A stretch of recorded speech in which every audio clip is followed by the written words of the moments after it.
బబ్లు ఎలా ఉంది? ఎలా ఉంది బా? బగారా రైసు, పెద్దపప్పు, చికెన్ కర్రీ అదిరిపోయింది. అసలు టిఫిన్స్ లెగ్ కూడా చాలా బాగుంటుంది కర్రీ. లేసిపోయిందే. నాకు కూడా బాగా నచ్చింది, బాగుంది. ఎలా ఉంది ఖుషి? ఇంకా తినలేదా? కాలుతుందే. తిను నిదానంగా తిను. బబ్లు అయితే బాగా ఎంజాయ్ చేస్తున్నాడు కదా బబ్లు?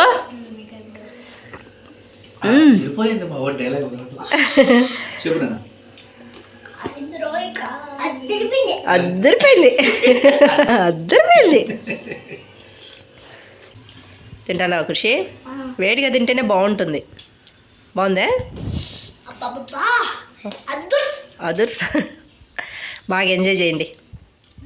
హలో అందరికీ, welcome back to my channel దునియా అమ్మ వ్లాగ్స్. ఎలా ఉన్నారు? బాగున్నారా? ఇంక ఊరు నుంచి వచ్చిన తర్వాత ఒక మంచి కర్రీ అయితే చూపిస్తున్నానండి. చాలా చాలా బాగుంటుంది. వెజ్ నాన్ వెజ్ రెండు వేసి చేస్తున్నాను. ఏంటి అనుకుంటున్నారా? ఇదో చూడండి, పితిక్ పప్పు కర్రీ. అదే అనప గింజలు పొట్టు తీసి చేస్తారు కదా, ఆ కర్రీ అనమాట. చాలా బాగుంటుంది. ఇంక ఈ అనప గింజలతో పాటు చికెన్ కూడా వేస్ట్ చేస్తున్నాను. ఈ రెండు కాంబినేషన్ చాలా బాగుంటుందండి. ఈ కర్రీ అయితే టిఫిన్స్ లెక్కి, ఆ తర్వాత లంచ్ లెక్కి, వైట్ రైస్ లెక్కైనా, బగారా రైస్ లెక్కైనా, కలర్ రైస్ లెక్కైనా చాలా బాగుంటుంది. టిఫిన్స్ లెక్కైతే అన్నిట్లకి బాగుంటుందండి. ఇడ్లీ నుంచి పూరి వరకు అన్ని టిఫిన్లకి ఈ కర్రీ అయితే సూపర్గా ఉంటుంది. ఇంకా చాలా సింపుల్గా కూడా చేసుకోవచ్చు, చాలా బాగుంటుంది. ఇంకెందుకు ఆలస్యం, ఈ కర్రీ నేను ఎలా చేస్తాననేది వీడియో చూసేయండి. డిఫరెంట్గా తినాలన్నప్పుడు ఇలా ఈ రెండు వేస్ట్ చేసుకోండి, చాలా చాలా బాగుంటుంది. 4 గంటల పాటు అనపగింజలు నానబెట్టి తర్వాత పొట్టు తీసుకుంటే చాలా ఈజీగా వచ్చేస్తుందండి పొట్టు. ఇంకా ఈ చికెన్ వేస్ట్ చేస్తున్నాను ఈరోజు. నాన్ వెజ్ ఎక్కువగా ఇష్టపడే వాళ్ళు ఇలా డిఫరెంట్ టేస్ట్ తినాలి అన్నప్పుడు ఇలా వేసి చేసుకోండి, చాలా చాలా బాగుంటుంది. ఇంకెందుకు ఆలస్యం, పితిక్ పప్పు చికెన్ వేసి నేను ఎలా చేస్తాననేది వీడియో చూసేయండి. ఇంక ఈ కర్రీ అయితే నేను కుక్కర్లో చేస్తున్నానండి. కుక్కర్లో అయితే తొందరగా అయిపోతుంది అనమాట. ఇంక పప్పు ఉడకడానికి కూడా చాలా టైం పడుతుంది. అందుకనే కొంచెం మెత్తగా ఉడికితే పప్పు టేస్ట్ అనేది బాగుంటుంది. చికెన్ అయితే తొందరగానే ఉడికిపోతుంది, పప్పు మనకు ఉడకడానికి కొద్దిగా టైం పడుతుంది అనమాట. ఇప్పుడు ఆయిల్ అయితే వేసుకునేస్తున్నాను. ఈ కర్రీకి కొద్ది ఆయిల్ అనేది ఎక్కువగా ఉంటేనే బాగుంటుందండి. ఆయిల్ హీట్ అయిపోయింది. ఇప్పుడు పచ్చిమిర్చి అండి, ఒక 3 పచ్చిమిర్చి సన్నగా కట్ చేసి వేసుకున్నాను. పచ్చిమిర్చి లైట్గా వేగనివ్వాలి. తర్వాత సన్నగా కట్ చేసిన ఆనియన్స్ వేసుకొని ఆనియన్స్ కూడా లైట్ గోల్డెన్ కలర్ వచ్చే వరకు వేయించుకోవాలి. కొద్దిగా కరివేపాకు వేస్తున్నాను. కరివేపాకు వేసి బాగా వేయించుకునేయాలి. చూడండి, ఆనియన్స్ ఈ విధంగా లైట్ గోల్డెన్ కలర్ వచ్చిన తర్వాత అల్లం వెల్లుల్లి పేస్ట్ వేసుకోవాలండి. అల్లం వెల్లుల్లి పేస్ట్ 1 స్పూన్ దాకా వేసుకుంటున్నాను. అల్లం వెల్లుల్లి పేస్ట్ వేసుకొని పచ్చివాసన పోయేదాకా వేయించుకోవాలి.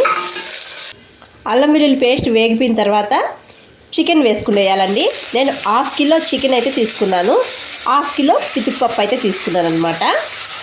చికెన్ వేసుకున్నాక రాళ్ళుప్పు, పసుపు ఇవి వేసుకొని 1 నిమిషం వరకు ఈ చికెన్ని బాగా వేయించుకోవాలి.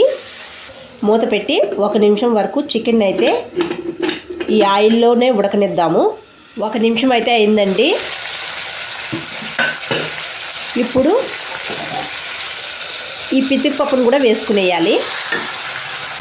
ఈ పితిక్ పప్పును కూడా వేసుకొని బాగా కలుపుకొని ఒక 2 నిమిషాలు ఈ పితిపప్పును కూడా బాగా వేగనివ్వాలి.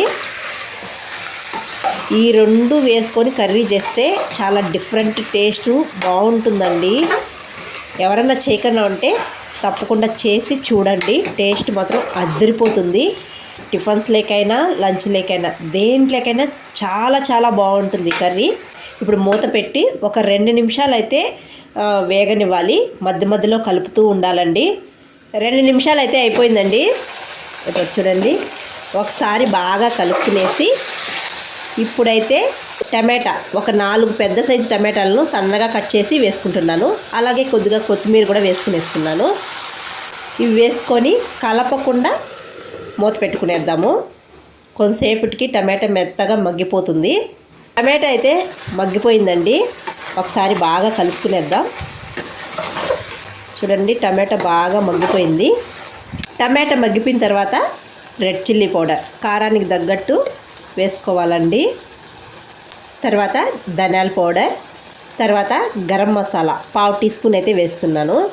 తర్వాత చికెన్ మసాలా ఇది కూడా 1/2 టీ స్పూన్ అయితే వేసుకున్నాను. ఈ మసాలాలన్నీ వేసుకొని ఒకసారి బాగా కలుపుకునేయాలండి. అడుగు మాత్రం అంటకూడదు. ఒకవేళ అడుగు అంటుతా అంటే కొద్దిగా వాటర్ వేసుకొని ఈ మసాలాని బాగా వేయించుకోండి. ఇలా కలుపుకునేసిన తర్వాత కొద్దిసేపు మూత పెట్టి అలా ఉడకనిద్దాము. ఎందుకంటే మసాలాలన్నీ బాగా ఉడికిపోతాయి అన్నమాట. ఇదో చూడండి, మసాలాలన్నీ బాగా వేగిపోయాయి. ఇప్పుడు ఒకసారి బాగా కలుపుకునేసి వాటర్ అయితే వేసుకునేయాలండి. కర్రీకి తగ్గట్టు వాటర్ వేసుకోవాలి. ఇప్పుడు సాల్ట్ రుచి చూసుకోండి. ఈ స్టేజ్లోనే సాల్ట్ రుచి చూసుకోవాలి. నాకైతే కొద్దిగా సాల్ట్ అయితే తక్కువగా ఉందన్నమాట. వేసుకొని బాగా కలుపుకునేసి ఇప్పుడైతే మూత పెట్టుకునేస్తున్నానండి. విజిల్స్ పెట్టకుండా అలాగే మూత పెట్టి ఉడికించుకుంటున్నాను. ఎందుకంటే మనం చికెన్ వేసినాం కాబట్టి ఒక 2 విజిల్స్కి మెత్తగా ఉడికిపోతుంది. అంత బాగుండదు అనమాట. చికెన్ వేయకుండా మనం పప్పే వేసి చేసుకుంటే 2 విజిల్స్కి అయితే పప్పు ఉడికిపోతుంది. అప్పుడైతే విజిల్స్ పెట్టుకోవచ్చు అనమాట. నేను పెట్టడం లేదు, చికెన్ వేసినాను కాబట్టి విజిల్స్ పెట్టకుండా మూత పెట్టి అలాగే ఉడికించుకునేస్తాను. ఇలా ఉడికితే టేస్ట్ అనేది చాలా బాగుంటుందండి. ఒక 10 నుంచి 15 నిమిషాలు ఉంటే మనకు పితిక్ పప్పు చికెన్ కర్రీ అయితే రెడీ అయిపోతుంది అనమాట. ఇంకొక 15 నిమిషాలు అయితే పితిక్ పప్పు చికెన్ కర్రీ అయితే అయిపోతుందండి. ఇంక ఈ కర్రీలోకి నేను బగారా రైస్ అయితే చేస్తున్నాను. చాలా బాగుంటుంది ఈ కాంబినేషను. ఈ కాంబినేషనే కాదు, ఇలా ఏ రైస్లోకైనా ఏ టిఫిన్స్లోకైనా ఈ కర్రీ సూపర్గా ఉంటుంది. నాకైతే చాలా ఇష్టం. చికెన్ వేస్ట్ చేస్తే ఇంకా బాగుంటుంది. ఈ కర్రీ ఎక్కువగా మా ఇంట్లో ఇష్టపడేది మా నాన్న అనమాట. ఎప్పుడు అన్నపకాయలు తెచ్చినా ఇలా పప్పును పితికి చికెన్ వేసి చేయమంటారు. అంత బాగుంటుందండి. ఇంకా టిఫిన్స్లోకి అయితే చెప్పాల్సిన అవసరం లేదు, అంత బాగుంటుంది. నేను యూట్యూబ్ స్టార్ట్ చేసిన తర్వాత ఈ కర్రీ అంటే పితిక్ పప్పు చికెన్ ఈ కాంబినేషన్లో ఫస్ట్ టైం చేస్తున్నాను అనమాట. అంతకుముందు అయితే చేశాను, కానీ నేను వీడియో ఎప్పుడు తీయలేదన్నమాట. ఇదే ఫస్ట్ టైము. చాలా బాగుంటుంది. ఎవరైనా చేయకుండా ఉంటే తప్పకుండా ట్రై చేయండి. చాలా చాలా బాగుంటుంది. మీరు ఏ టిఫిన్స్లోకైనా ఏ రైస్లోకైనా చేసుకోండి, చాలా బాగుంటుంది.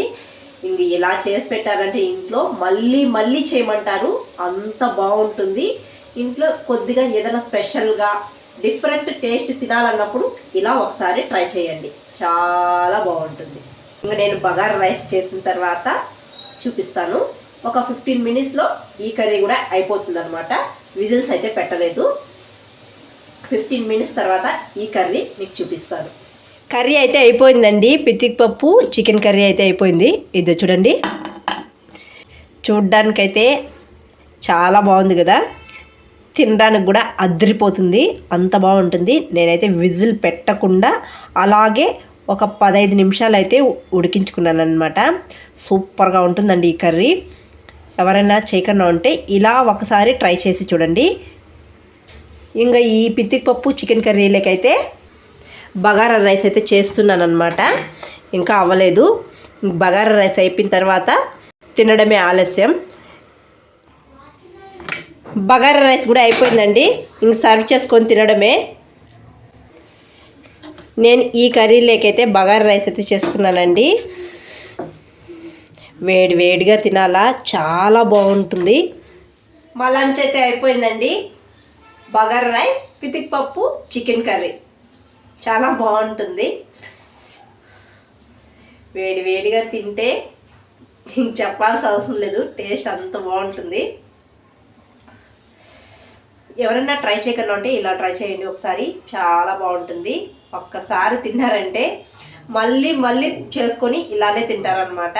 మీకు ఎప్పుడు అనపకాయలు దొరికినా ఇలాగే చేస్తారు, అంత బాగుంటుంది.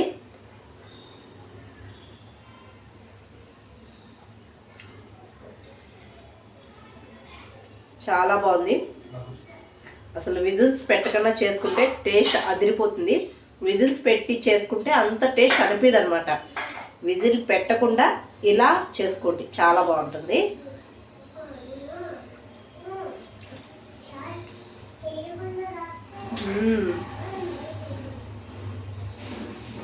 చాలా బాగుందండి. చికెన్ ముక్క అయితే చాలా టేస్ట్గా ఉంది. పప్పు కూడా బాగా ఉడికిపోయింది, చాలా బాగుంది. మీరు ఎప్పుడైనా టేస్ట్గా డిఫరెంట్గా ఇలా తినాలనుకుంటే ఇలా ఒకసారి ట్రై చేయండి, అదిరిపోయింది. ఇంకెందుకు ఆలస్యం, మీరు కూడా ఒకసారి తప్పకుండా ట్రై చేసేయండి. ఈ వీడియో మీకు నచ్చినట్టయితే ఒక లైక్ చేసి, కొత్తగా ఎవరైనా మన ఛానల్ చూస్తుంటే సబ్స్క్రైబ్ చేయండి. మీరు చేసే ఒక లైక్ నాకు మోర్ వీడియోస్ చేయడానికి ఎంకరేజింగ్గా ఉంటుందండి. మరొక వీడియోలో మళ్ళీ కలుద్దాం. అంతవరకు టు ఫాలో దునియా అమ్మాయి vlogs. Thanks for watching. Bye.